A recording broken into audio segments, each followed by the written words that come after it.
ಜಾತಿ ನಿಂದನೆ ಬೆದರಿಕೆ ಅತ್ಯಾಚಾರ ಕೇಸ್ನಲ್ಲಿ ಮುನಿರತ್ನಗೆ ಸಂಕಷ್ಟದ ಮೇಲೆ ಸಂಕಷ್ಟ ಅಂತೂ ಎದುರಾಗ್ತಾ ಇದೆ. ಎಸ್ಐಟಿ ತನಿಖೆ ನೀಡುವ ಬಗ್ಗೆ ಇವತ್ತು ಸರ್ಕಾರ ತನ್ನ ನಿರ್ಧಾರವನ್ನ ಪ್ರಕಟಿಸುವಂತ ಸಾಧ್ಯತೆ ಇದೆ. ನಿನ್ನೆ ಒಕ್ಕಲಿಗ ಸಮುದಾಯದ ನಾಯಕರುಗಳೆಲ್ಲ ಹೋಗಿ ಭೇಟಿ ಮಾಡಿ ಬಂದಿದ್ರು. ಸಿಎಂ ಸಿದ್ದರಾಮಯ್ಯನವರನ್ನ ಮನವಿ ಮಾಡಿಕೊಂಡಿದ್ರು. ಎಸ್ಐಟಿ ರಚನೆ ಆಗಲೇಬೇಕು ಅಂತ ಕೇಳ್ಕೊಂಡಿದ್ರು. ಹಾಗಾಗಿ ಪಾಸಿಟಿವ್ ಆದಂತ ಒಂದು ರಿಯಾಕ್ಷನ್ ಅನ್ನ ಸಿದ್ದರಾಮಯ್ಯನವರು ಕೊಟ್ಟಿದ್ದಾರೆ ಅಂತ ಹೇಳಲಾಗ್ತಾ ಇತ್ತು.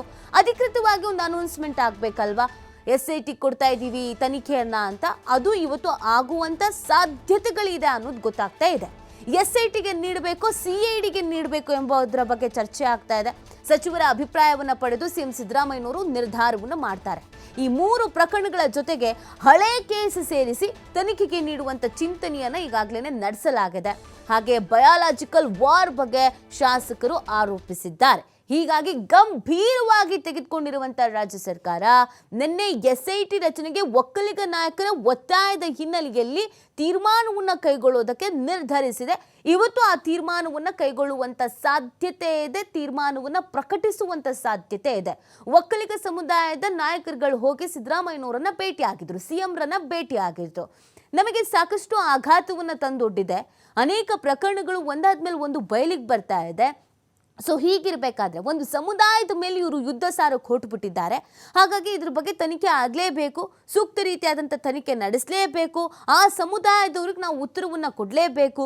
ಹೀಗಿರಬೇಕಾದ್ರೆ ಒಂದು ತಂಡವನ್ನು ರಚನೆ ಮಾಡಿ, ನೀವು SIT ರಚನೆ ಮಾಡ್ತಿರೋ ಅಥವಾ ನೀವೇನು ಮಾಡ್ತಿರೋ ಗೊತ್ತಿಲ್ಲ, ಇದಕ್ಕೆ ಅಂತ ಒಂದು ತಂಡವನ್ನು ರಚನೆ ಮಾಡಿ ತನಿಖೆಗೆ ಆಗ್ರಹಿಸಿ ಅನ್ನೋದನ್ನು ಕೇಳ್ಕೊಂಡು ಬಂದಿದ್ರು. ಮನವಿ ಪತ್ರವನ್ನು ಸಲ್ಲಿಕೆ ಮಾಡಿದ್ರು. ಆ ಮನವಿ ಪತ್ರವನ್ನು ಸ್ವೀಕರಿಸಿದ್ರು ಸಿಎಂ ಸಿದ್ದರಾಮಯ್ಯನವರು. ಅದಾದ ನಂತರ ಅಲ್ಲೇ ಓಕೆ ನೋಡೋಣ ಮಾಡೋಣ ಬಿಡಿ ಅಂತ ಹೇಳಿದ್ರು. ಅಂದ್ರೆ ಒಂದು ಪಾಸಿಟಿವ್ ರೀತಿಯಾದಂಥ ಒಂದು ರಿಯಾಕ್ಷನ್ ಅನ್ನ ಸಿದ್ದರಾಮಯ್ಯನವರು ಕೊಟ್ಟಿದ್ರು ಅನ್ನೋದು ಕೂಡ ಗೊತ್ತಾಗ್ತಾ ಇತ್ತು. ಇವತ್ತು ಅದರ ಬಗ್ಗೆ ಅನೌನ್ಸ್ ಮಾಡುವಂತ ಅಥವಾ ಒಂದು ಫೈನಲ್ ನಿರ್ಧಾರವನ್ನು ತೆಗೆದುಕೊಳ್ಳುವಂತ ಸಾಧ್ಯತೆ ಬಹಳ ದಟ್ಟವಾಗಿದೆ ಅನ್ನೋದು ಗೊತ್ತಾಗ್ತಾ ಇದೆ.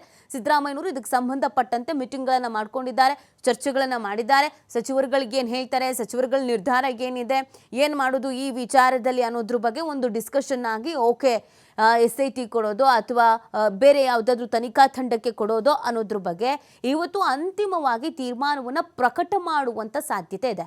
ಹಾಗೂ ಒಂದು ವೇಳೆ SIT ಕೊಟ್ಟರೆ ಅಥವಾ ಇನ್ನೊಂದು ಯಾವುದಾದ್ರೂ ತಂಡ ರಚನೆ ಮಾಡಿ ಆ ತಂಡಕ್ಕೆ ಈ ಒಂದು ತನಿಖೆಯನ್ನು ಮಾಡುವಂತೆ ಏನಾದರೂ ಹೇಳಿಬಿಟ್ರೆ ಮುನಿರತ್ನಗೆ ಖಂಡಿತವಾಗಿಯೂ ಅದೊಂದು ದೊಡ್ಡ ಟೆನ್ಷನ್ನು, ಅದೊಂದು ಸಂಕಟ, ಅದೊಂದು ಸಂಕಷ್ಟ.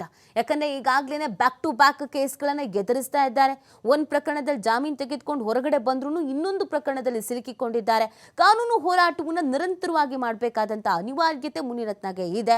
ಅದರ ನಡುವೆ SIT ಏನಾದರೂ ರಚನೆಯಾಗಿ SIT ಟೀಮ್ಗೆ ಏನಾದರೂ ಈ ತನಿಖೆಯನ್ನು ಕೊಟ್ಬಿಟ್ರೆ ಮುನಿರತ್ನಗೆ ಮತ್ತೊಂದು ರೀತಿಯಾದಂಥ ಸಂಕಷ್ಟ ಎದುರಾಗತ್ತೆ.